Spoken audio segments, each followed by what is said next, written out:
Assalamualaikum warahmatullahi wabarakatuh.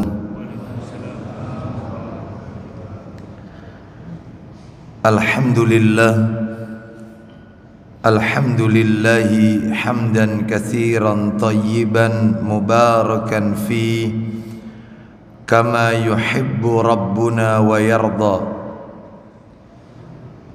Wa ashhadu an la ilaha illallah wahdahu la syarika lah wa ashhadu anna Muhammadan abduhu wa rasuluh. Ya ayyuhalladzina amanu taqullaha haqqa tuqatih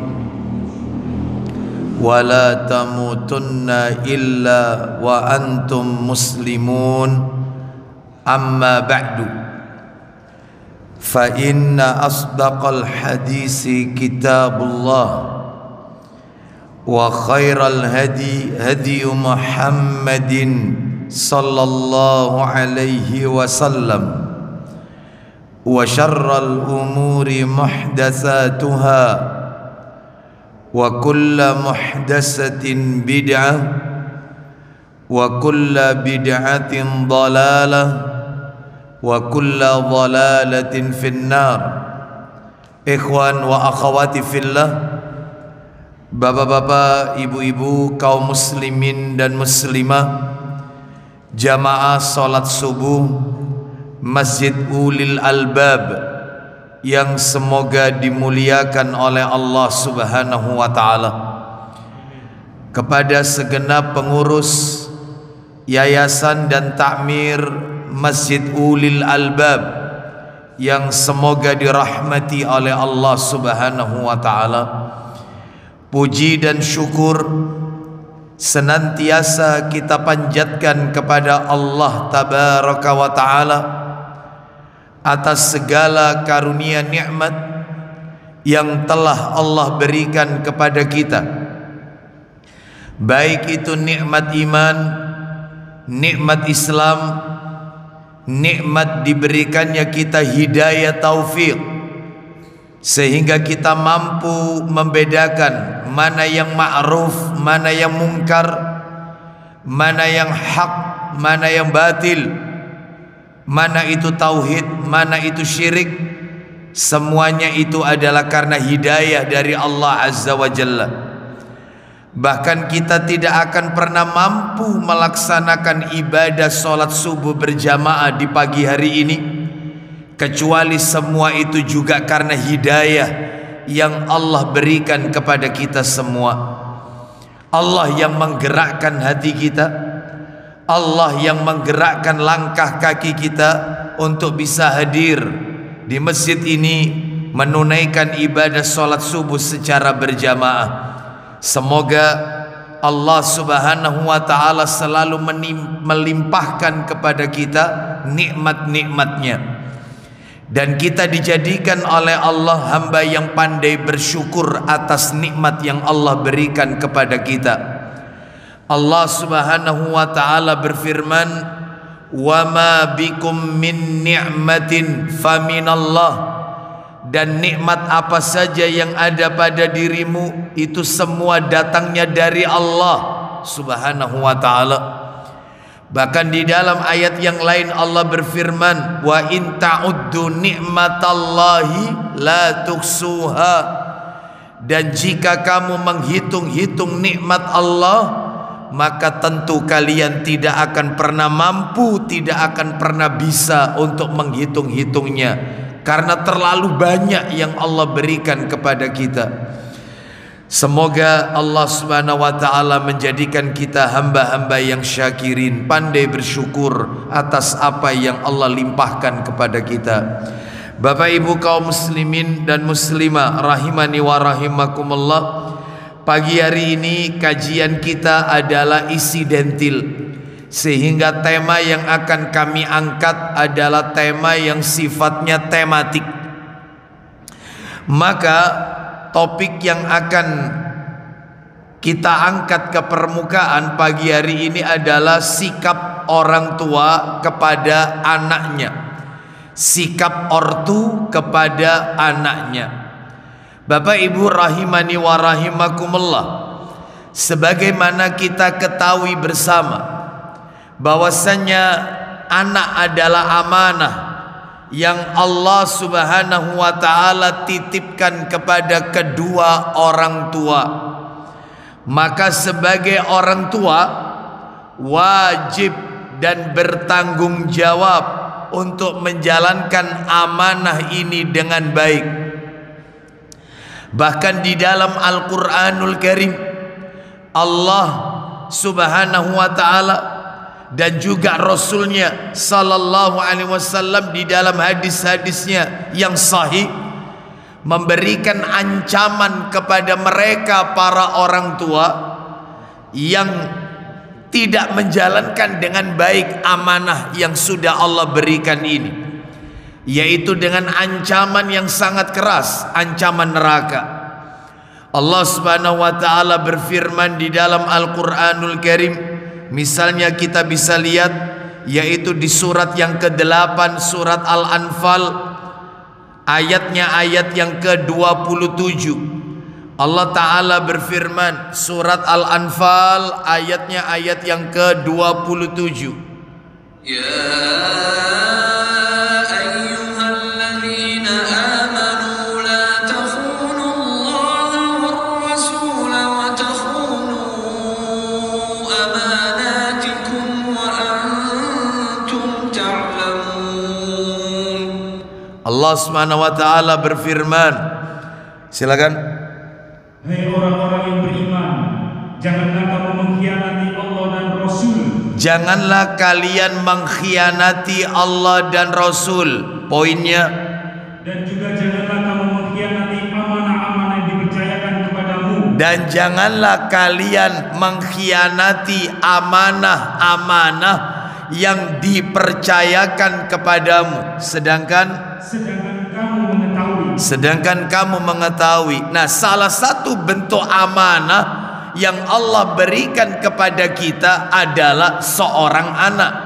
Istri itu juga amanah. Maka seorang suami yang menyia-nyiakan amanah, maka tentunya ancamannya adalah neraka, ancamannya azab. Sebagaimana Nabi Sallallahu Alaihi Wasallam pernah bersabda, coba dibuka untuk suami kepada istrinya, Sahih Targhib wa Tarhib, nomornya kalau tidak salah di nomor 1807.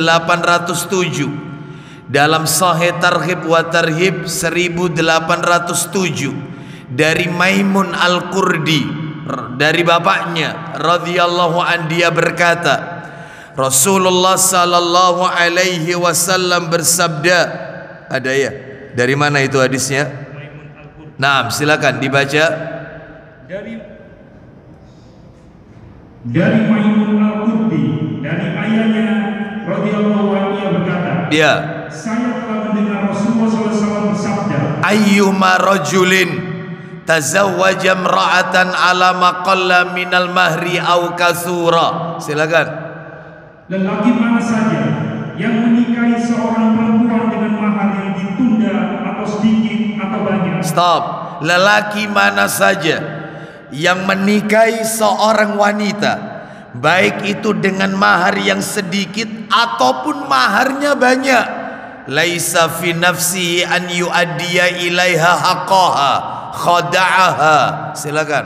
Sedangkan di dalam hatinya tidak ada niat untuk menunaikannya kepada perempuan itu. Sedangkan di dalam hati laki-laki itu, dia tidak ingin membahagiakan istrinya. Dia ingin menipu wanita itu. Dia ingin buat main-main anak orang. Dia menikah tidak untuk membahagiakan wanita itu, lahir batin. Dia menikahi wanita itu karena tendensi-tendensi lain. Banyak contoh yang sudah terjadi di masyarakat. Lanjutkan Pak Didi. Ia menipu wanita itu. Maka laki-laki seperti ini kalau meninggal dunia, famata walam yu'addihi la ilaiha haqqaha laqiyallahu yaumal qiyamah wa huwa zanin. Silakan. Kemudian ia mati. Ia meninggal laki-laki ini. Terus. Dan belum memberikan kepada perempuan itu akan haknya. Hak wanita itu tidak ia tunaikan.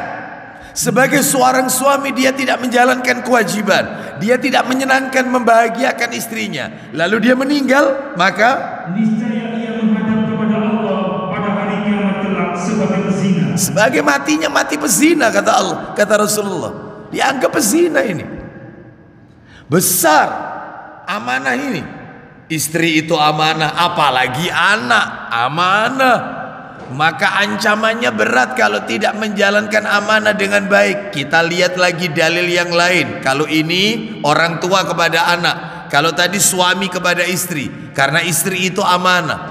Sekarang sekarang orang tua kepada anak. Coba dibuka Sahih Targhib wa Tarhib, nomornya 2204, 2204, di jilid yang keempat. Dari Ma'qil bin Yasar radhiyallahu an, dia berkata,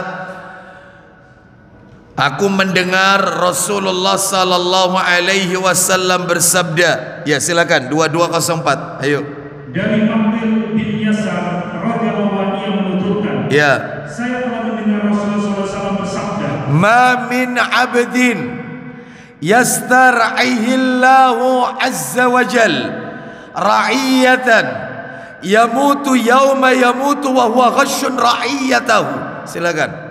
Tiada seorang hamba pun yang diembankan amanah oleh Allah SWT untuk memimpin rakyat. Baik, tidak ada seorang pun hamba yang diberi oleh Allah amanah untuk memimpin, baik itu memimpin rakyat, baik itu memimpin rumah tangga. Dia memimpin, ya.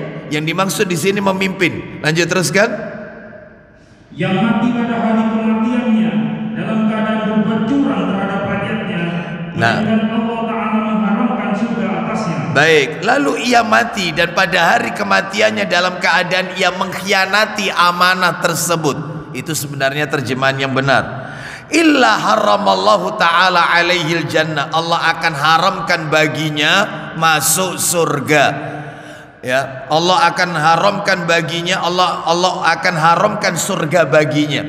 Allah akan haramkan surga baginya. Berarti kalau surga itu haram untuk orang ini, maka halalnya adalah masuk neraka. Na'udzubillah. Oleh karena itu ini adalah ancaman berat bagi mereka yang tidak menjalankan amanah. Bapak Ibu sekalian, rahimani wa rahimakumullah, namun ternyata tidak sedikit di luar sana orang-orang yang tidak menjalankan amanah Allah dengan baik, khususnya mendidik putra-putrinya.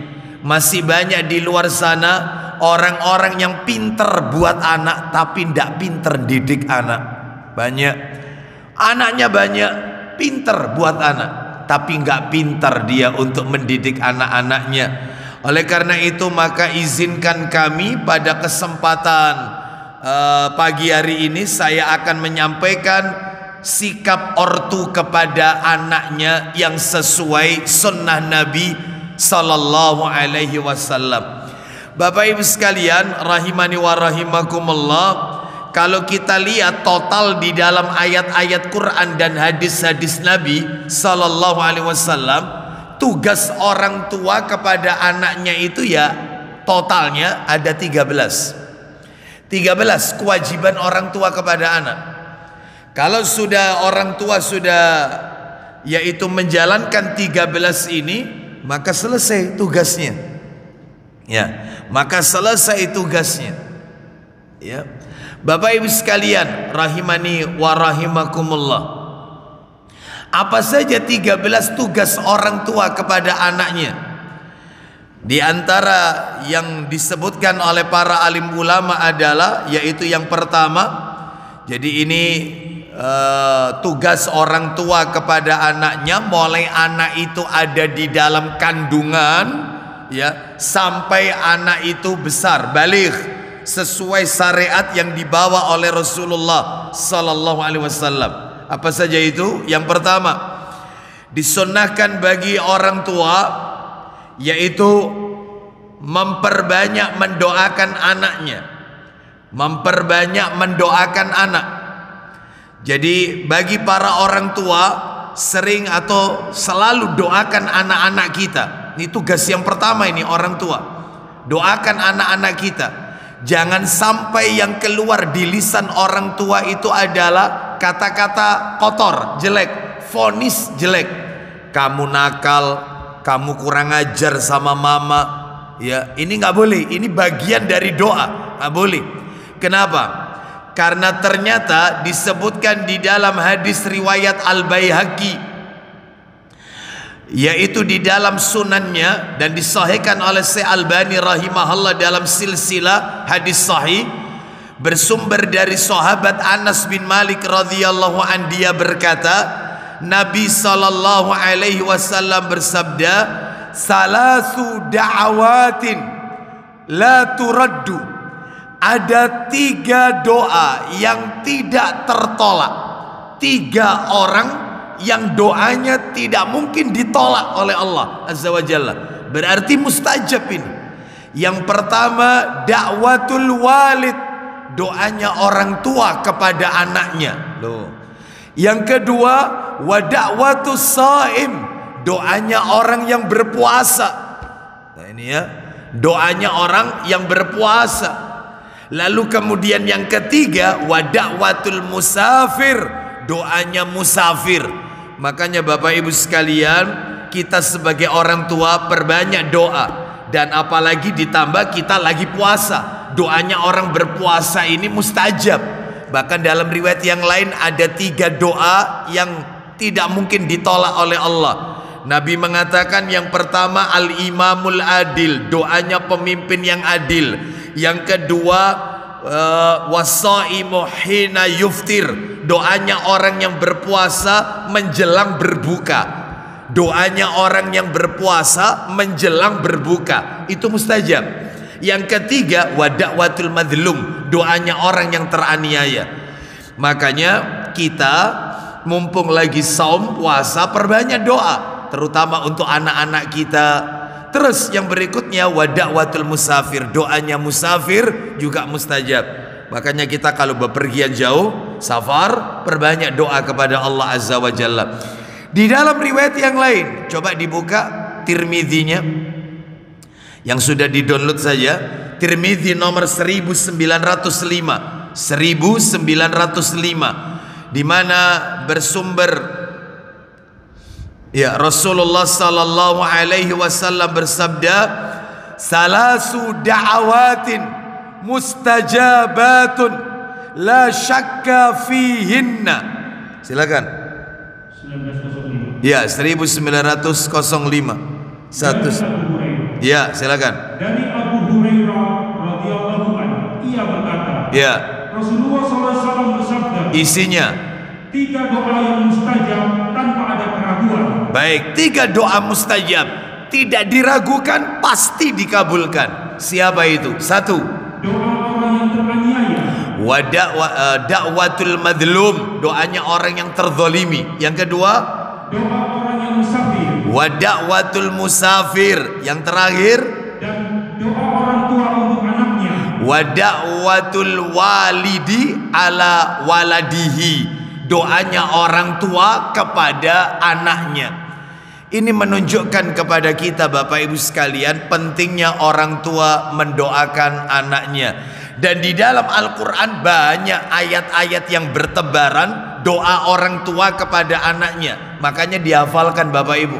Di antara doanya ya, di antara doanya ini insya Allah panjenengan banyak yang sudah hafal. Di antara doa orang tua kepada anaknya, Rabbana waj'alna muslimaini laka wa min dzurriyyatina ummatan muslimatan lak. Nah itu di suratnya surat Al-Baqarah ayatnya 128. Al-Baqarah ayatnya ayat 128. Kita dengarkan ya. Allah Ta'ala berfirman, Al-Baqarah 128. Rabbana waj'alna muslimaini laka wa min dzurriyyatina ummatan muslimatan laka wa arina manasikana wa tub 'alaina innaka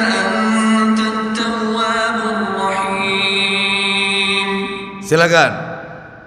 Halo, 128. Ya. Ya Rabb kami, jadikanlah kami berdua orang yang tunduk patuh kepada Engkau. Baik, jadikan kami berdua orang yang tunduk patuh kepada Engkau. Terus. Dan jadikanlah di antara anak cucu kami umat yang tunduk patuh kepada Engkau. Nah, mendoakan anak dan cucunya tunduk patuh kepada Allah Azza wa Jalla. Terus. Dan tunjukkanlah kepada kami cara-cara dan tempat-tempat ibadah haji kami. Teruskan. Dan terimalah taubat kami. Terus. Sesungguhnya Engkau yang Maha penerima taubat lagi Maha penyayang. Baik, ini Al-Baqarah ayat 128. Kita lihat lagi doa orang tua kepada anaknya.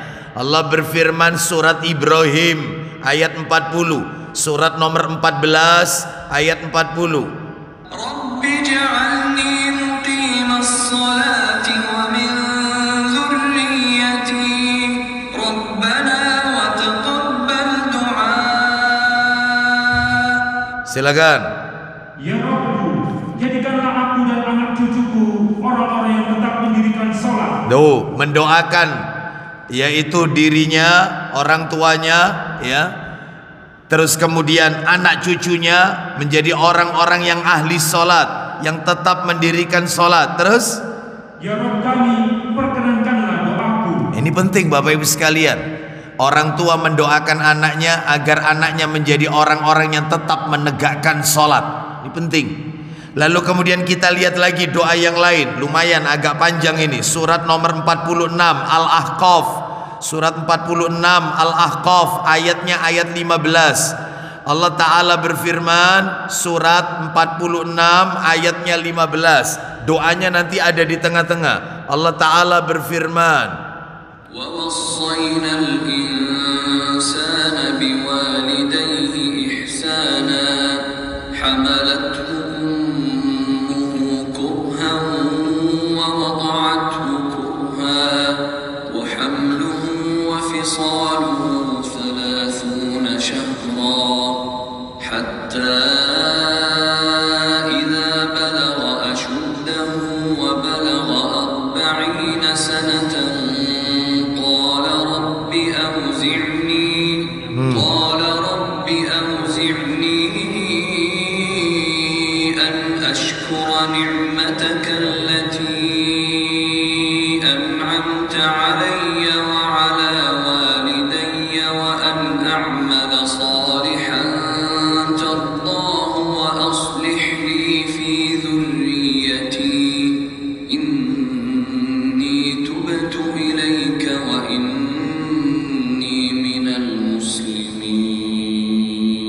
Langsung saja terjemahannya, silakan. Langsung. Mulai dari awal, silakan.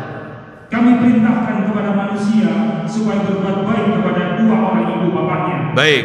Ibunya mengandung dengan susah payah. Terus. Dan melahirkannya dengan susah payah pula. Lanjut. Mengandung sampai menyapinya adalah 30 bulan. Saya ulang lagi. Mengandung sampai menyapinya adalah 30 bulan. Mengandung sampai menyapihnya adalah 30 bulan. Saya mau tanya nih. Coba sebelum saya tanya dibuka dulu Al-Baqarahnya. Al-Baqarahnya dibuka. Kita pingin tahu surat yang lain, ya. Geser yang lain. Coba sampingnya. Al-Baqarah ayatnya ayat yang ke-233. Al-Baqarah 233. Coba kita lihat, ya silakan antum baca terjemah langsung aja. Wal walidatu yurdi'na auladahunna haulaini kamilaini. Silakan.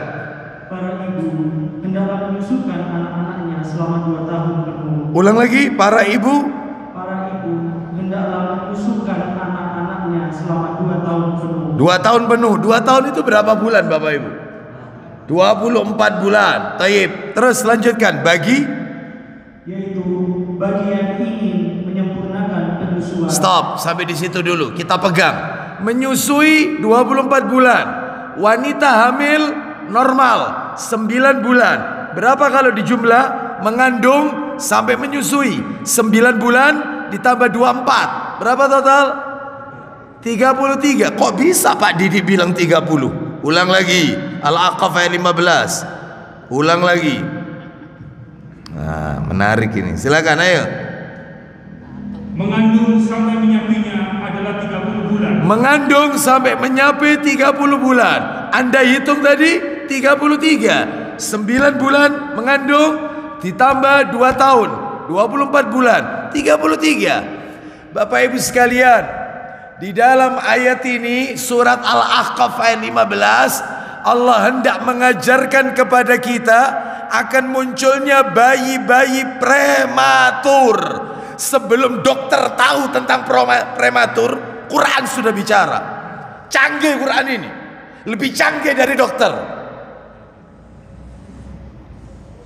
Bapak Ibu sekalian, di dalam surat 46 ayat 15 ini Allah menjelaskan tentang akan adanya bayi-bayi yang lahir sebelum waktunya, prematur.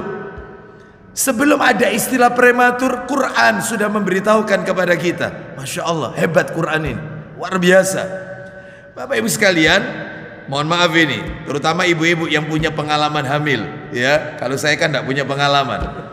Itu katanya nih ya, katanya kalau bayi itu di dalam kandungan ganjil masuk ke genap, ganjil usia kehamilan ganjil mau masuk ke genap, itu katanya lemah. Tetapi kalau genap mau masuk ke ganjil itu kuat, katanya begitu. Baik, sekarang kita lihat saat wanita itu hamil 6 bulan mau masuk ke ganjil, mau masuk ke usia kehamilan 7 bulan, maka anak itu lahir. Berarti prematur dong Ustaz? Iya, 6 bulan lahir, belum waktunya. Ditambah menyusui 2 tahun, 24 bulan. 6 plus 24, 30. Maka anak itu akan sehat, kuat. Genap mau masuk ke ganjil. Beda kalau ganjil mau masuk ke genap, lemah fisiknya. Canggih Quran ini. Bapak Ibu sekalian, oleh karena itu kitab mana yang canggih seperti ini kalau bukan Al-Quran? Ya, maka Al-Quran ini kitab penyempurna dari semua kitab yang ada di muka bumi ini. Sehingga kalau sudah Al-Quran turun, maka nggak perlu lagi itu Injil, nggak diperlukan lagi. Nggak ada manfaatnya Taurat, Injil, nggak ada manfaatnya. Wong Quran sudah ada, Nabi penutup sudah, yaitu Nabi terakhir sudah Allah utus. Maka nggak berlaku lagi syariatnya Isa, Musa, hanya Al-Quran yang diakui oleh Allah Azza wa Jalla. Karena Al-Quran kitab penyempurna dari seluruh kitab. Seperti itu.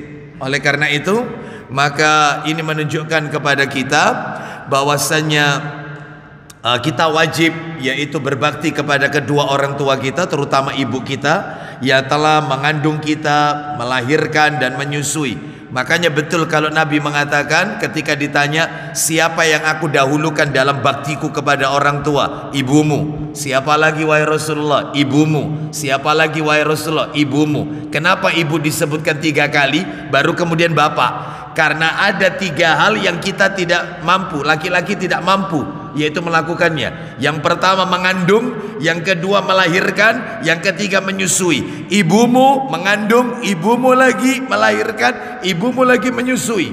1:3. Makanya ibumu, ibumu, ibumu baru ayahmu. Ya.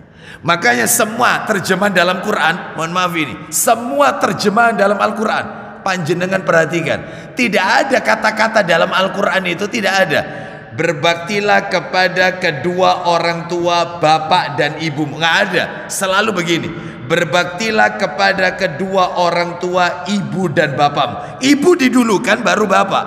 Makanya mestinya itu surat menyurat itu kepada yang terhormat, biasanya siapa itu? Bapak, garis miring, mestinya dibalik itu, kepada yang terhormat ibu garis miring bapak. Ibu didulukan baru bapak. Ibu dulu baru bapak. Ya.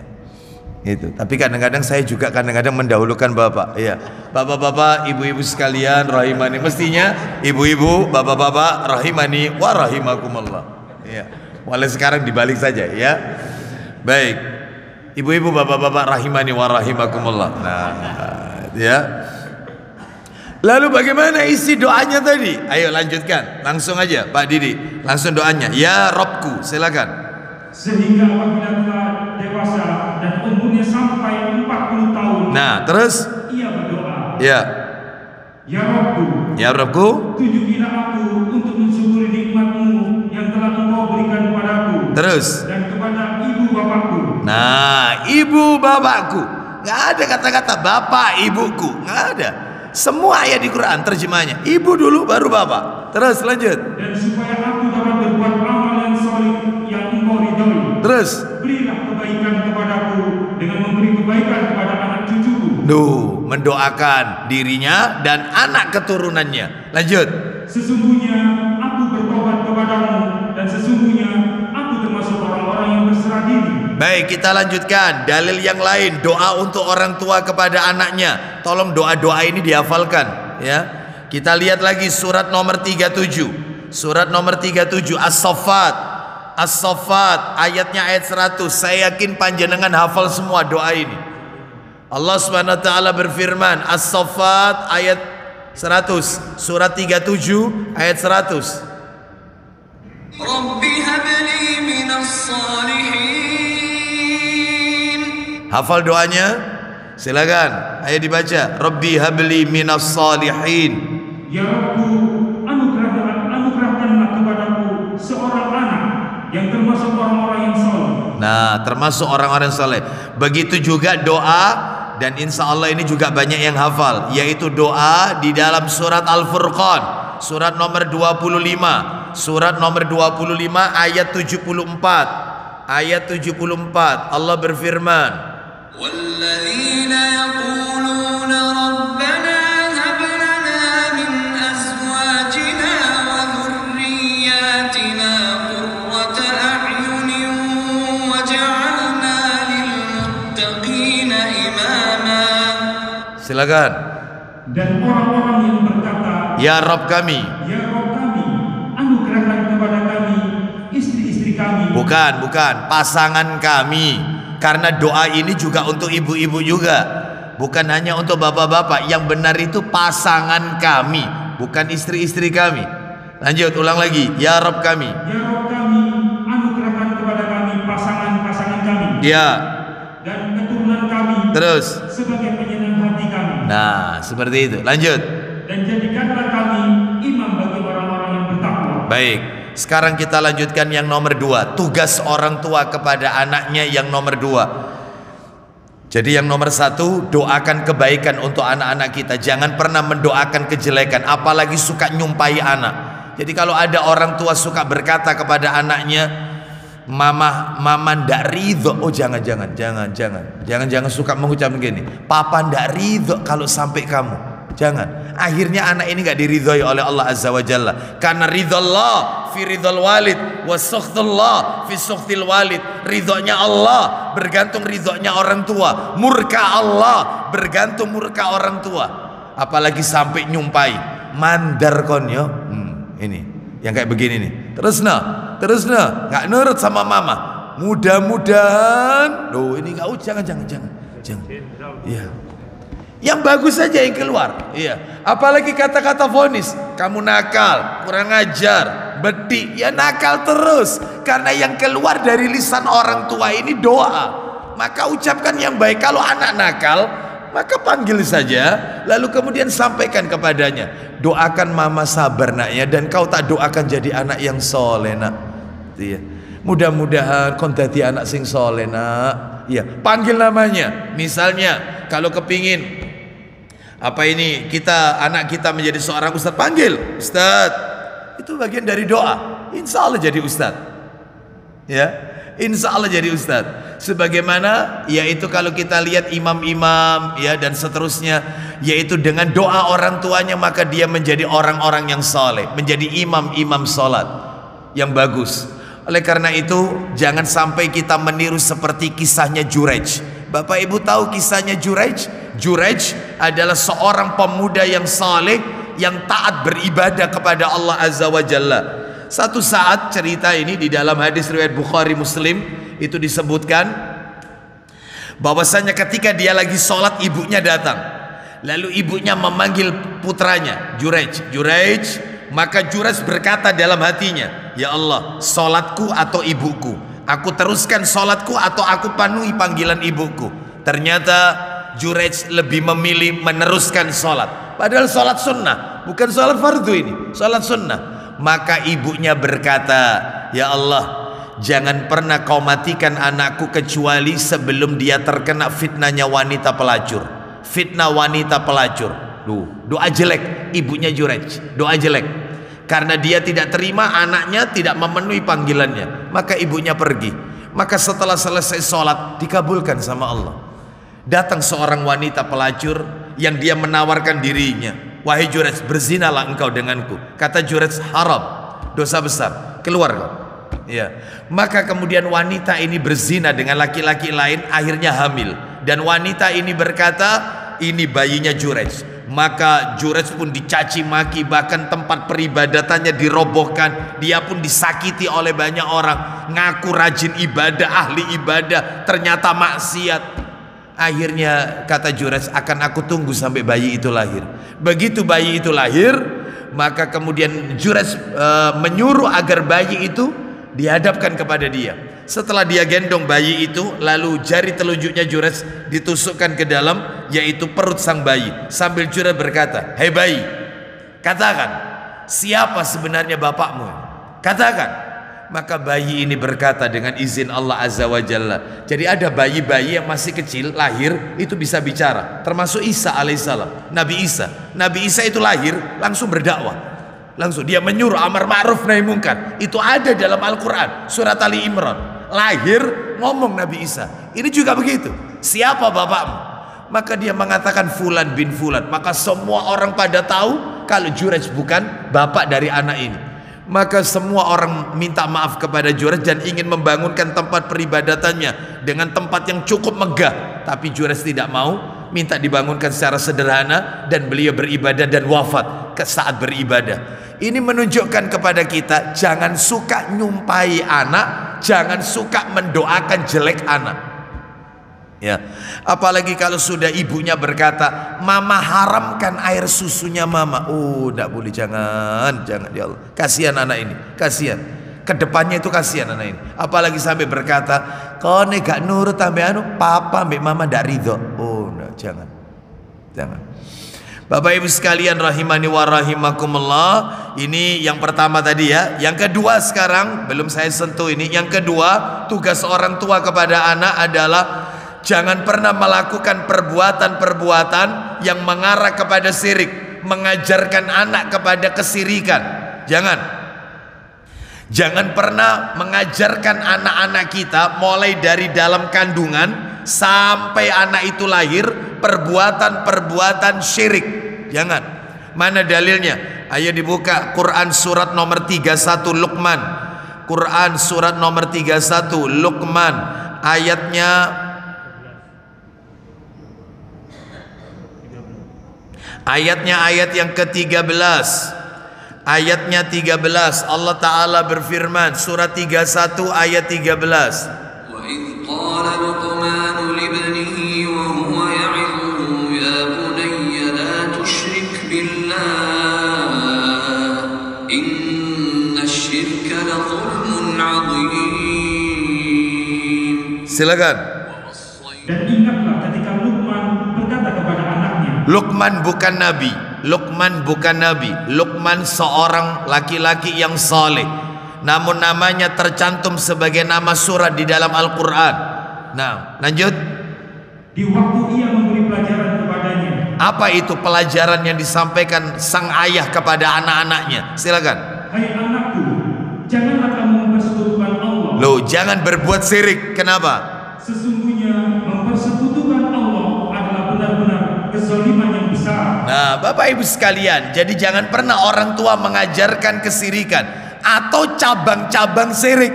Banyak seperti tatoyur, itu cabang syirik, atau khurafat, atau tahayul. Jangan.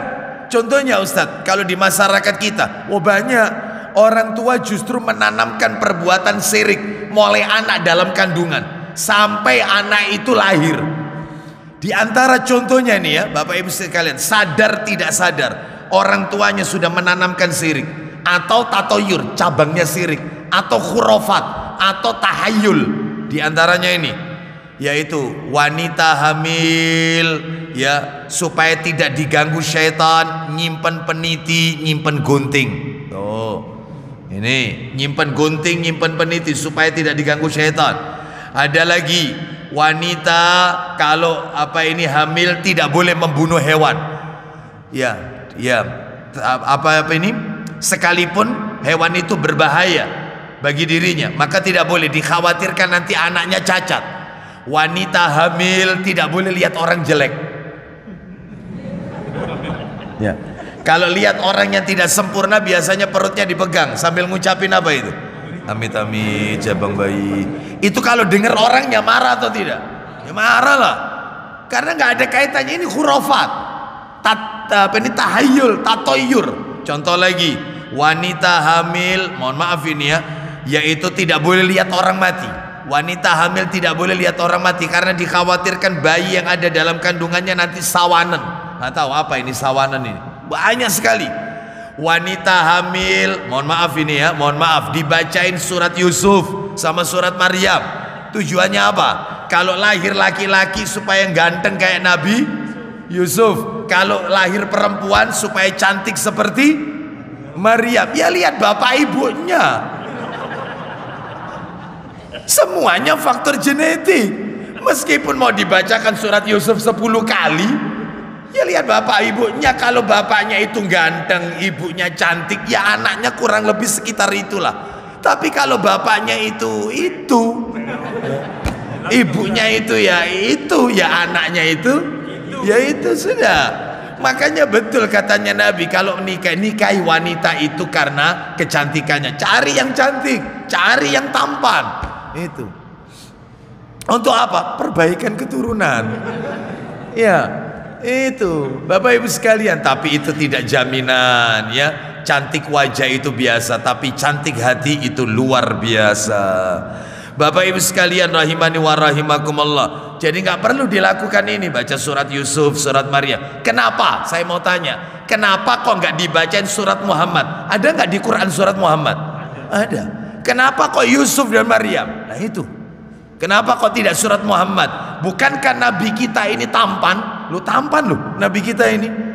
Bahkan beliau sallallahu alaihi wasallam memiliki akhlak budi pekerti yang sangat indah. Wong Nabi aja sampai mohon maaf, Allah saja memuji Nabi kita, wa innaka la'ala khuluqin azim. Sesungguhnya engkau Muhammad memiliki budi pekerti yang agung. Allah ini memuji Nabi kita, akhlaknya luar biasa. Apa kita nggak kepingin punya anak, memiliki akhlak seperti akhlak Rasul sallallahu alaihi wasallam? Maka tentunya itu dambaan orang tua. Kenapa kok tidak dibacakan surat Muhammad? Ya jadi semua ini nggak ada tuntunannya. Baik itu dibacakan surat Muhammad, surat Yusuf atau surat Maryam, semua nggak ada tuntunan dari Nabi Sallallahu Alaihi Wasallam. Ya baik. Ada lagi. Mohon maaf ini. Ada keyakinan bahwasanya itu kalau anak masih dalam kandungan. Ya. Nanti ada lagi keyakinan ketika anak itu lahir, tentunya mengeluarkan plasenta ari-ari. Nanti menyikapi ari-ari juga begitu berlebihan. Ada yaitu mereka beranggapan ari-ari itu saudara kembarnya si bayi, sehingga diperlakukan secara istimewa, ditaruh di kendi. Ya, saya masih ingat, saya ini lahir di Nyamplungan, Pak, Surabaya, asli Surabaya, Nyamplungan Gang 10. Saya lahir di sana, belakang Pasar Pegirian, Pak. Itu saya masih ingat, dulu masih kecil itu. Beberapa orang di situ kalau punya anak bayi itu ari-arinya ditaruh di kendi, terus kemudian dikasih sobekan Al-Quran yang sudah usang, yang udah nggak kepake, yang udah rusak, itu sobekannya dimasukkan situ. Ada juga yang dikasih pensil, ada juga yang dikasih garam. Mau dikerengseng ini soalnya dikasih garam. Aneh-aneh, itu loh ya, seperti itu. Terus macam-macam. Ada yang dibuang di lautan. Ada tujuannya apa? Supaya nanti kalau besar, anaknya ini kalau besar, cara berpikirnya itu seluas lautan. Ada yang ditaruh di depan rumah, dipendam di rumah. Sudah dipendam, lalu kemudian ditutup keranjang, dikasih lampu 17 Agustusan. Ya, itu. Ngapain? Nggak usah. Lah terus bagaimana sikap kita? Ari-ari plasenta itu bukan saudara kembarnya si bayi. Sampai-sampai kadang orang tua kita tanya, ya, orang tua saya dulu juga tanya kepada saya, ya apa nak, hari-hari ini anakmu ya apa? Ya raket-raket apa ado-ado gitu ya, kan ada itu ya, ya itu jauh-jauh apa deket-deket itu. Saya nggak jawab waktu itu, ya Bapak Ibu sekalian. Jadi ini bukan saudara kembarnya, ini adalah kotoran yang keluar ketika bersamaan sang jabang bayi itu keluar. Maka cara menyikapinya cukup dipendam saja, yaitu digali agak dalam, dipendam, ditutup, selesai. Nggak perlu dikasih lampu atau ada keyakinan-keyakinan tertentu ditanam di depan rumah supaya nanti kalau besar suka ingat sama rumahnya, ingat sama papa mamanya. Ini pemahaman-pemahaman yang mengarah kepada khurafat, Bapak Ibu. Belum lagi nanti ada keyakinan wanita ngidam, itu ngidam. Itu Bapak Ibu tolong istrinya kalau ada yang ngidam, hati-hati, Anda pasti dibully sama istri Anda. Aneh-aneh ngidamnya itu, nanti jam 1 malam minta es krim. Oh itu. Seperti itu, ya. Ya tentunya setiap kita pasti punya pengalaman seperti itu, Bapak-bapak, karena kita punya istri, pasti ada ngidam. Ya, saya pun juga demikian. Ya, waktu itu belum ada toko yang sebanyak sekarang, Mbak. Jam 1 minta es krim. Saya bilang, nah. Waya tahajud, duduk es krim, tahajud. Sholat waya dungo. Ya, bukan es krim. Sholat. Loh, nek gak dikon turuti, nanti engko iki anakmu iki. Nah itu. Apa itu katanya? Ngiler katanya, keluar keces. Meskipun dituruti ya namanya anak kecil ya tetap pasti. Anda jangan mau dibully, jangan mau. Seperti itu. Minta mangga, belum waktunya musim, aneh-aneh. Seperti itu. Karena ini nggak ada kaitannya sebenarnya, Bapak Ibu sekalian. Jadi ini hanya perasaan-perasaan ngidam. Ini ya, hati-hati dalam hal ini. Jadi kalau ingin menyenangkan istri boleh. Ada lagi misalnya keyakinan bahwasanya di bawah bantalnya bayi dikasih sapu lidi. Supaya apa? Agar tidak diganggu setan dan seterusnya. Maka ini semua adalah pemahaman khurafat. Belum lagi ketika anak itu sudah tumbuh, bisa berjalan, bisa ngomong, bisa menyebut papa, mama. Nah, begitu dia lihat kupu-kupu masuk ke dalam rumahnya, apa kata orang tuanya? Itu tandanya, nak, sebentar lagi ada. Loh, itu khurafat itu. Tandanya kupu-kupu masuk itu katanya sebentar lagi ada tamu. Itu khurafat. Belum lagi nanti tangan anaknya, mama tanganku ini gatal. Apa katanya? Kalau tangan kiri gatal, rezeki itu memang gudikan memang. Kok bisa itu loh ya? Mata kiri cedutan terus, katanya apa? Loh, dirasani orang, gigi atas patah, maka caranya harus ditanam ke bawah. Kalau gigi yang bawah patah, maka ditaruh di atas genteng, loh gitu, supaya ndak hujan celana dalam ditaruh di. Oh, itu. Ya apalagi pakai begini-begini. Waduh ini, ya itu pakai begini-begini. Ya, Mandalika, ya. Allahu Akbar. Ini semua syirik, ini semua khurafat.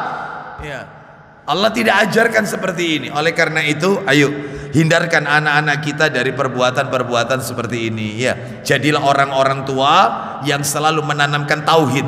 Mulai kecil sudah dikenalkan, yaitu tentang Allah, Rasul sallallahu alaihi wasallam. Baik. Jadi mohon maaf ini Bapak Ibu sekalian, ada sebuah cerita dan ini saya alami. Satu saat saya berada di sebuah masjid, Bapak Ibu. Waktu itu pas sholat duhur. Setelah sholat duhur, rupanya di samping masjid itu ada sekolahan. Saya tidak sebut nama masjidnya, sekolahnya ya, nanti saya dipikir promo nanti. Baik, gurunya ngajarkan anak-anak didiknya, namanya anak kecil, SD kelas 1, kelas 2, kelas 3, anak kecil-kecil. Itu diajarkan sholat berjamaah. Saya perhatikan aja cara gurunya ngajar itu. Namanya anak kecil, bapak-bapak, ibu-ibu, bapak-bapak sekalian. Ya, balik lagi ya. Namanya anak kecil, pastikan susah diatur. Ibu bapak tahu apa yang diajarkan oleh gurunya? Ketika sholat kan usrak aja kan, rame aja. Gurunya cuma bilang begini, ayo Allah lihat, Allah lihat, Allah maha tahu, Allah melihat apa yang kita lakukan, Allah melihat. Itu saya perhatikan anak-anak itu yang ngomong dia, Allah lihat, Allah lihat, Allah lihat, Allah lihat. Diam semua. Gurunya cuma mengatakan Allah lihat. Ditanamkan dalam hati seorang anak. Di situ saya bisa menyimpulkan, pintar guru ini. Ditanamkan bahwasanya apapun yang kita lakukan Allah melihat. Orang korupsi itu tidak merasa kalau dilihat Allah. Makanya dia menzolimi, memakan harta orang dengan cara yang batil, karena dia tidak merasa Allah itu dekat dalam hidupnya. Makanya mulai kecil ditanamkan, Allah lihat, jangan suka bohong ya sama papa, sama mama, ya, karena Allah itu maha mendengar, Allah itu maha melihat apa yang kamu lakukan, nak. Papa ndak tahu, nak, mama ndak lihat, tapi Allah tahu, Allah lihat. Ditanamkan. Nah, sehingga anak ini nanti ketika dewasa nggak akan mudah melakukan dosa maksiat. Nah, itu ya. Ini yang nomor 2. Nomor 3, bacalah ta'awudz ketika anak itu baru lahir. Jadi kalau anak itu lahir, loh Ustadz, bukan mengucapkan alhamdulillah Ustadz, kan senang Ustadz dapat rezeki, kita diberi keturunan, kok baca ta'awudz? Kita dengarkan. Ayo dibuka, disebutkan di dalam Bapak Ibu sekalian, yaitu di dalam Sahih Bukhari. Coba dibuka Sahih Bukharinya, nomornya 1493, 1493. Coba dibuka Pak Didi, 1493. Kita dengarkan baik-baik. 1493. Ayo, silakan. Dari Abu Hurairah radhiyallahu anhu, ia berkata, Ya, silakan. saya mendengar Rasulullah SAW bersabda, Isinya, setiap anak Adam yang baru lahir disentuh oleh setan ketika lahirnya itu, sehingga lalu ia memekik menangis karenanya. loh, iya toh, setiap anak Adam yang baru lahir itu disentuh oleh syaitan. Ya, setan menyentuh anak tersebut dengan jarinya, sehingga anak itu memekik menangis menjerit. Kalau menurut medis, bayi lahir nangis itu sehat. Bahkan kalau ada bayi lahir nggak nangis itu nggak sehat. Makanya susternya apa yang dilakukan oleh susternya? Dipukul, ya itu sampai anak itu nangis. Karena menurut medis itu sehat, anak lahir nangis. Tapi menurut hadis beda. Menurut Rasul, anak lahir nangis itu karena disentuh syaitan, rusuknya disentuh sama syaitan, sudah diganggu. Lahir itu nggak tahu apa-apa, sudah diganggu syaitan. Maka lanjutkan, kecuali Selain Maryam dan anaknya, selain Maryam dan anaknya, kecuali Maryam putrinya Imran sama anaknya Maryam, yaitu Isa, Nabi Isa alaihissalam, itu ketika lahir nggak nangis. Maryam dan Isa lahir nggak nangis, tidak disentuh oleh syaitan. Setiap anak Adam lahir nangis karena disentuh syaitan. Kita yang tahu, ucapkan ta'awudz, a'udzubillahi minasyaitonir. Kita doakan perlindungan untuk anak-anak kita. Bahkan ada doa khusus. Doa itu berbunyi, bahkan doa ini Nabi ajarkan, Nabi bacakan untuk cucunya Hasan Hussein. Nabi kan punya 2 cucu, Hasan Hussein. Apa itu? Coba dibuka Ibnu Majah. Ibnu Majah di sini Pak Didi. Ya betul itu. Nomornya 2857, 2857. Begini doanya. A'udzu bikalimatillahi tammat min kulli syaitanin wa hammah min kulli ainin lammah. Loh, ayo dibaca 2857 dari Ibnu Abbas radhiyallahu anhuma. Baca Pak Didi. dari Ibnu Abbas radhiyallahu anhuma, ia berkata, Silakan. Nabi SAW memohon perlindungan untuk Hasan dan Husain. Cucunya itu, silakan. Beliau berdoa, Langsung artinya saja. aku berlindung dengan kalimat-kalimat Allah yang sempurna A'udzu bikalimatillahi tammat. Terus. dari segala syaitan, Min kulli syaitani wa hamma. Dari segala syaitan dan binatang yang berbisa, terus. dan pandangan mata yang menimpa, Baik. dan akhirnya menyebabkan penyakit. Baik, dari pandangan mata yang menyebabkan penyakit ain. Makanya kalau punya bayi, jangan sering-sering dibawa keluar, digendongi orang. Jangan, karena kita tidak tahu hatinya orang. Sehingga nanti bayi itu akan terkena ain, mata jahat. Jadi ada orang itu memuji lisannya, tapi hatinya itu tidak senang. Loh cantiknya, lucunya, tapi hatinya itu tidak ridho. Maka kena bayi ini, yaitu pandangan mata jahat. Makanya orang tuanya kalau mendengar anaknya dipuji, itu ucapkan Masya Allah. Seperti itu, Masya Allah. Ya, saya sebab ada satu jamaah Bapak Ibu, anaknya pinter anaknya, Masya Allah. Itu jadi kebanggaan orang tua. Memang anaknya pintar, cerdas, sampai sekolah di luar negeri, Australia, S2-nya, pintar memang. Lalu kemudian ternyata ketika pulang, ya pekerjaan sudah mapan Bapak Ibu, banyak perusahaan yang minta. Ya ternyata apa yang terjadi? ternyata karena ngadakan syukuran, lah pada saat syukuran itu banyak yang memuji. Lah kita tidak tahu hatinya orang, kena ain. Sampai sekarang saya diminta untuk cari juru ruqyah karena anaknya seperti anak orang gila. Nanti tertawa sendiri, nanti apa ngamuk-ngamuk sendiri gitu. Seperti itu, jadi kena ain. Seperti kayak padahal bukan autis, bukan berkebutuhan khusus anak ini. Pinter anak ini, tapi kena mata jahat.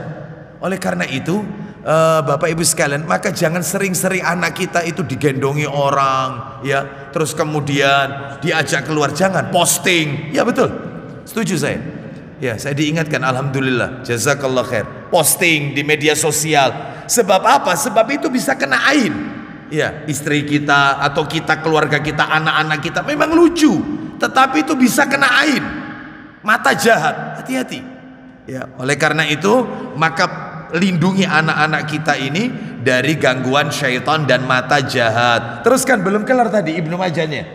Ya, selain Nabi mendoakan itu ke cucunya Hasan Hussein, ternyata doa itu juga diucapkan siapa Pak Didi? Teruskan. Beliau bersabda, ya, sesungguhnya bapak kita yaitu Nabi Ibrahim alaihissalam telah memintakan perlindungan untuk Ismail dan Ishak dengan doa tersebut. Duh, ternyata Nabi Ibrahim juga doakan anaknya Ismail dan Ishak dengan doa tadi. A'udzu bikalimatillahi tammat min kulli syaitani wa hamma min kulli ainin lamma. Nah itu ya doanya. Nomor 4, mensyukuri kehadirannya. Kondisi apapun kita syukuri. Entah itu jenis kelaminnya, entah itu kulitnya, entah itu wajahnya, syukuri. Sebab ada orang tua itu, ya Allah nak, ya bapakmu ganteng, ibumu yo ayu, kau niru sopo nak kau niki? Loh, jangan, ya syukuri, ya mungkin beda sendiri, ya bapaknya kulitnya putih, ibunya putih, kok ternyata ini nggak putih anaknya, waduh, niru sopo kau niki? Ya, digitukan sama ya, jangan syukuri, atau mungkin jenis kelaminnya. Mohon maaf, saya menyinggung salah seorang ikhwan. Anaknya itu 5, perempuan semua. 5 perempuan semua. Istrinya hamil lagi. Begitu melahirkan, saya jenguk, ada suaminya. Gimana? Istri antum selamat? Selamat. Terus gimana? Bayinya sehat? Sehat, alhamdulillah. Apa? Diberi karunia Allah apa? Ya wis wedok mana Ustaz? Seakan-akan kecewa, wedok mana Ustaz? Ya Allah, nanti tak tunjukkan keistimewaan punya anak perempuan. Bapak Ibu sekalian, luar biasa ini. Mana dalilnya? Ayo tolong dibuka dalilnya dulu, surat nomor 42. Pak Didi, surat 42. Ayatnya ayat 49 dan 50. Surat 42. Surat 42. Surat 42 itu surat apa? Asyura. Ayatnya 49 dan 50. Allah Ta'ala berfirman, Lillahi mulkus samawati wal ard, yakhluqu ma yasha', yahabu liman yasha'u inathan wa yahabu liman yasha'u dhukur, aw yuzawwijuhum dhukranan wa inathan wa yaj'alu man yasha'u 'aqima, innahu 'alimun qadir. silakan. Kepunyaan Allah lah kerajaan langit dan bumi. Terus. Dia menciptakan apa yang Dia kehendaki. Terus. Dia memberikan anak-anak perempuan kepada siapa yang Dia kehendaki. Ada orang itu dikasih anak perempuan tok, nggak punya anak laki-laki. Syukuri. Lanjut. Seperti siapa ini? Seperti yaitu Nabi Yakub alaihissalam, anaknya perempuan semua. Nabi Lut alaihissalam, perempuan semua. Lanjut, teruskan. Dan memberikan anak-anak lelaki kepada siapa yang Dia kehendaki. Ada yang dikasih laki-laki tok, yang nggak ada anak perempuan. Contohnya dalam hal ini adalah Nabi Ibrahim alaihissalam, putra semua, nggak punya anak perempuan. Lanjut, teruskan. Atau Dia menganugerahkan kedua jenis laki-laki dan perempuan. No, ada lagi yang dikasih lengkap, ada cowok, ada cewek, ada laki-laki, ada perempuan. Contohnya Nabi Adam alaihissalam, punya anak laki-laki, punya anak perempuan. Contoh lagi Nabi kita Muhammad sallallahu alaihi wasallam, punya anak laki-laki, sekalipun meninggal semua waktu kecil, dan punya anak perempuan, 4 anak perempuan, dan itu semua dari rahimnya Khadijah radhiyallahu anha. Nah, punya laki, punya perempuan. Terus kepada siapa yang dikehendakinya. Terus dan dia menjadikan mandul siapa yang dikehendakinya. ada juga yang lama menikah tidak diberikan buah hati, mandul. Ada. Bersyukur kepada Allah Subhanahu wa taala. Ya, ini adalah pemberian Allah rezeki. Kalau memang belum diberikan, itu sesuai kehendak Allah. Terus kan? Sesungguhnya dia maha mengetahui lagi maha kuasa. Baik. Sekarang Bapak Ibu sekalian, nomor 5. Ini yang janji saya tadi ini, nomor 5 ini. Jika dikaruniai anak perempuan, nggak punya anak laki-laki, perempuan semua, maka tampakkan kegembiraan. Tampakkan kegembiraan. Harus senang punya anak perempuan. Berbahagialah yang punya anak perempuan. Sebab orang itu kan ngejar itu anak pertama, Ustaz, nek iso kudu lanang, Ustaz. Oh. Iya, berbahagialah yang punya anak perempuan. Tampakkan kegembiraan, nggak usah kecewa. Kenapa? Ayo kita lihat. Karena kalau kita kecewa, maka kita akan mengikuti jejaknya orang-orang jahiliyah terdahulu. Allah sebutkan di dalam Al-Quran surat 16, surat An-Nahl. Kita dengarkan surat 16 An-Nahl ayatnya 58 dan 59. Allah Ta'ala berfirman, wa idza busyira ahaduhum bil unsa dhalla wajhuhu muswaddan wa huwa kadhim yatawara min al-qawmi min su'i ma busyira bih ayumsikuhu ala hunin am yadussuhu fit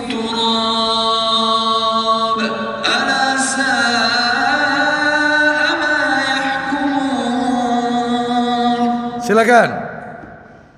Dan apabila seseorang dari mereka diberi kabar dengan kelahiran anak perempuan, nah, apabila mereka mendengar kabar anaknya perempuan, lanjut, hitam atau merah padam mukanya. loh, ndak senang punya anak perempuan. Orang-orang Arab jahiliyah, teruskan, mereka marah.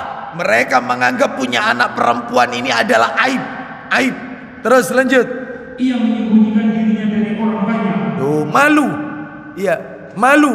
Di masyarakat kalau punya anak perempuan itu malu, menanggung malu. Sampai seperti itu loh. Lanjut terus kan? Disebabkan buruknya berita yang disampaikan kepadanya. Rupanya punya anak perempuan itu sebuah kabar berita buruk menurut mereka. Terus lanjut. Apakah dia akan memeliharanya dengan menanggung kehinaan, Ataukah akan menguburkannya ke dalam tanah hidup-hidup? makanya Bapak Ibu sekalian disebutkan di dalam tafsir Ibnu Katsir, orang-orang Arab jahiliyah kalau istrinya mau melahirkan, mereka buatkan galian seperti kuburan. Istrinya disuruh melahirkan di samping galian itu. Begitu yang keluar itu perempuan, langsung dijatuhkan ke galian, langsung dioruk. Itu mereka kejam. Itu mereka dioruk langsung seperti itu. Ada lagi yang dibiarkan hidup sampai usia 6-7 tahun.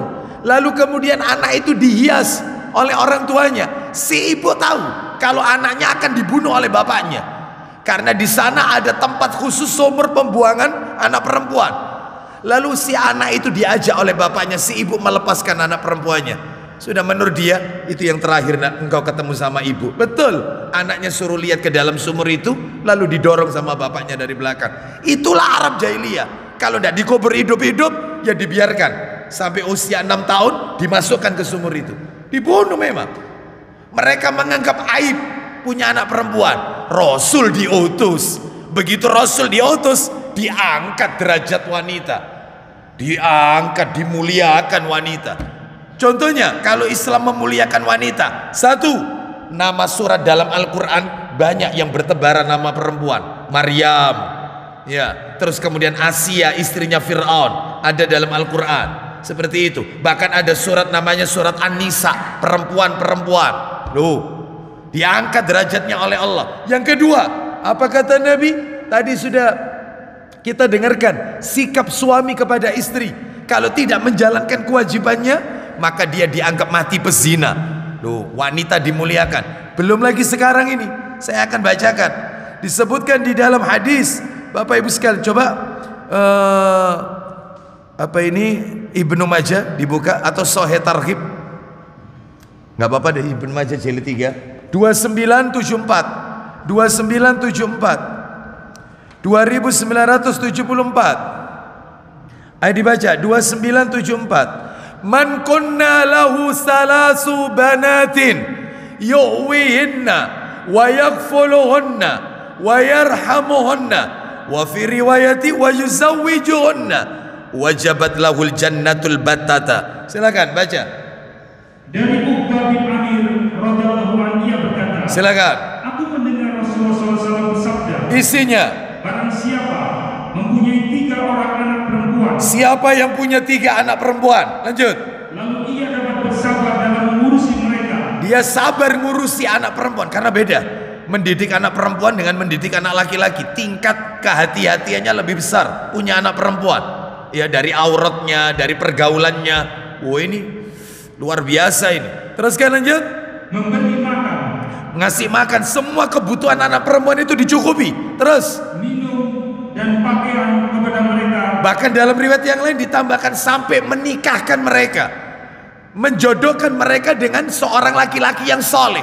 Dipilihkan laki-laki yang soleh, maka kepada dari hasil usaha kerasnya. Terus maka mereka akan menjadikan penghalang baginya dari api neraka pada hari kiamat. Anak-anak itu nanti yang akan melindungi orang tuanya dari api neraka. Selesai.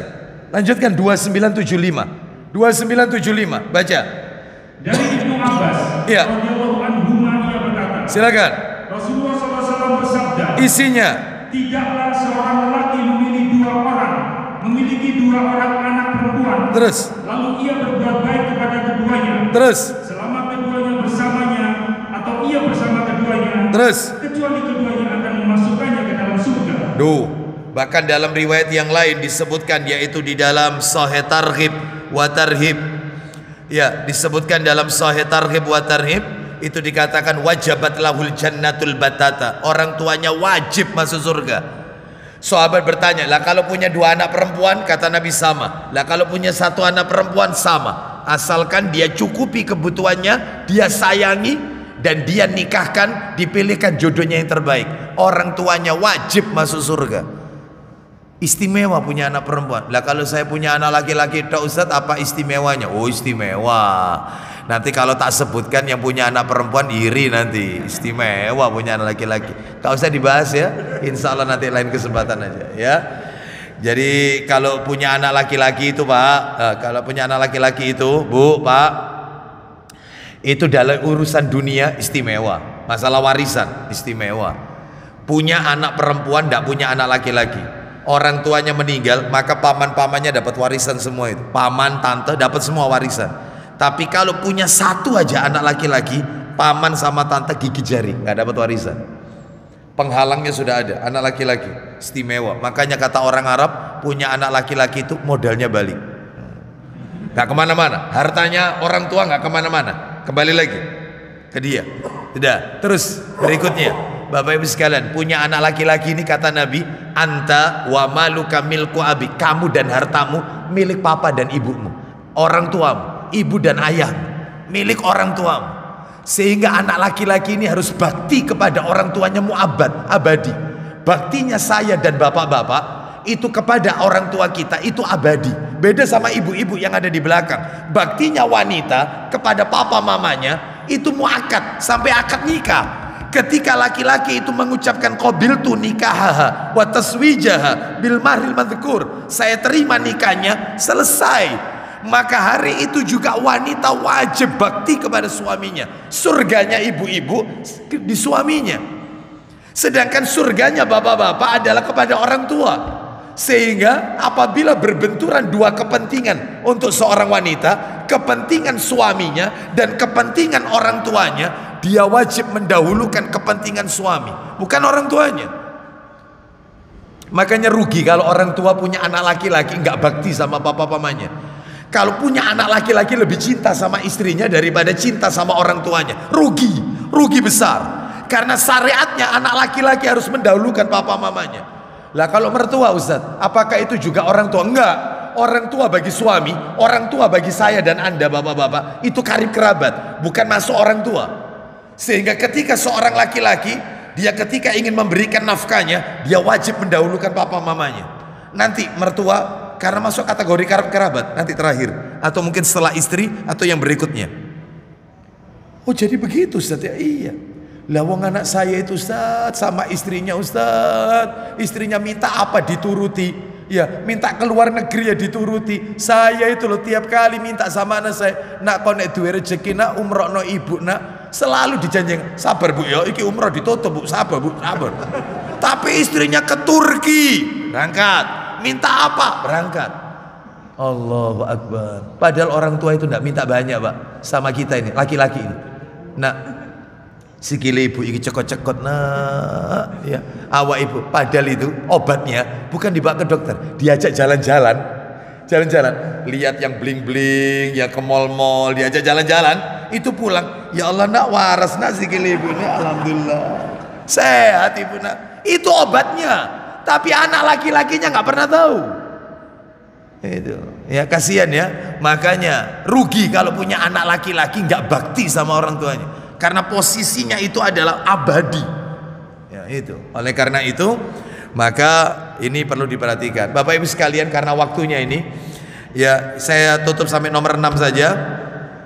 Nomor 6, mentahnik dan mendoakan keberkahan sang bayi. Ditahnik mana dalilnya? Ayo dibuka Sahih Bukhari. Sahih Bukharinya dibuka, nomornya 1636 1636. Minta tolong Sahih Muslimnya dibuka. Ini di dalam tas. Minta tolong dibantu Bapak, biar cepat dikit. Ada yang bantu buka Sahih Muslim. Nah, antum cari Sahih Muslim 2013. Bukhari Pak Didi 1693 1636 1636. Sahih Muslim 2013. Ayo dibaca 1636 1636. Jadi yang nomor 6 ini mentahnik. Mentahnik itu bagaimana? Ini perhatikan. Yang dimaksud mentahnik bayi. Ayo 1636. Silakan. Dari Abu Musa radhiyallahu anhu ia berkata, ya, anak saya lahir. Anak saya lahir. Lalu saya bawa ia kepada Nabi SAW. Nah, setelah anaknya itu lahir, bayi itu, terus kemudian beliau memberinya nama Ibrahim. Nah, dikasih nama Ibrahim. Lanjut. Dan menyuapkan buah kurma ke mulut anak itu. Ya. Serta mendoakan semoga ia mendapat berkah dan berbahagia. Loh, didoakan berkah. Ayo coba 2013 Sahih Muslim. 2013. Ya, 2013. Silakan. Dari Asma 2013. Dari Asma binti Abu Bakar As-Siddiq. Terus. Radhiyallahu anhu katanya. Ya. Ketika dia mengandung anaknya Abdullah bin Jubair, dia masih berada di Mekah. Kemudian dia hijrah ke Madinah. Ya. Padahal dia sudah lahir tua. Teruskan. Sesampainya di Kuba, dia melahirkan. Nah, melahirkan. Terus apa yang terjadi? Lalu dia membawa anaknya kepada Rasulullah dan meletakkannya di pangkuan beliau. Anaknya Asma binti Abu Bakar radhiyallahu anhu dipangku sama Nabi, bayi itu. Terus Nabi minta satu kurma. Lanjut. Lalu meminta kurma sebuah, lalu dikunyahnya. Terus kemudian sesudah itu disuapkannya ke mulut bayi tersebut. Nah, jadi disuapkan ke mulut bayi itu. Setelah dikunyah sama Nabi sampai lembut, lalu diambil dimasukkan ke mulut sang bayi dan dioleskan ke langit-langit mulut sang bayi. Teruskan.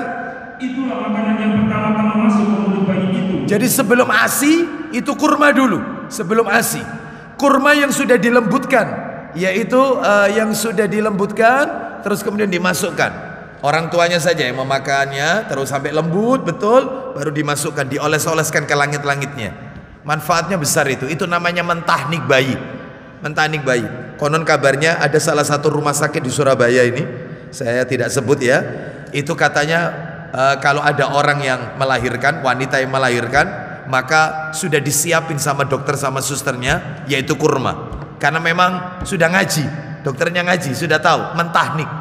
Sudah disiapin kurma. Ini bu, kurmanya barangkali mentahnik, perkara nggak dimakan atau apa, yang penting sudah disiapin, sudah dijelaskan mentahnik bayi. Seperti itu. Dan kalau bisa kurma ini kurma yang lembut seperti rutop gitu ya. Nah itu ya, rutop ini ya. Nah ini tidak malah dibawa pulang sama orang tuanya. Nah ini kan gawat ini ya, Indonesia banget ini ya. Bapak Ibu sekalian, saya cukupkan sampai di sini karena waktunya sudah lewat waktu suruk ya. Mudah-mudahan menjadi tambahan ilmu yang bermanfaat. Masih tersisa sekian poin, masih banyak sekali. Saya sebutkan aja poin-poinnya ya. sampai tuntas, tidak perlu saya bacakan dalilnya. Yang nomor 7, menyusui anak secara sempurna. Menyusui anak secara sempurna. Yang nomor 8, mengakikoi, mencukur rambut kepala bayi, sama memberi nama yang baik pada saat anak itu umur 7 hari setelah lahir. Saya ulang yang nomor 8 ini, diakikoi. Nah ini bahas masalah akiko panjang ya, makanya waktunya nggak cukup ini. Akiko itu bagaimana syariatnya dan seterusnya. Mengakikoi, mencukur rambut kepala bayi, jadi dicukur. Kalau laki-laki sunahkan untuk digundul, lalu rambut itu ditimbang setara dengan berapa, misalnya berapa gram rambut itu, maka disetarakan dengan emas, maka itu yang disodakokan.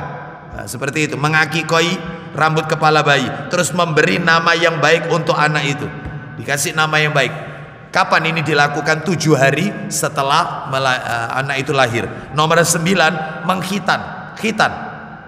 Kalau laki-laki khitan, kalau perempuan khifat, beda. Loh, wanita itu juga khitan? Iya, sebab Nabi itu bersabda, apabila ketemu 2 khitan, Nabi bilang, apabila bertemu 2 khitan, maka wajib mandi besar. Maksudnya ketemu 2 khitan, maaf, laki-laki dan perempuan melakukan jima. Nabi bilang apabila ketemu 2 khitan, berarti wanita juga dikhitan, cuma namanya bukan khitan, khifat, yaitu mengambil sedikit, menoreh sedikit klitorisnya, bagian atasnya. Supaya apa?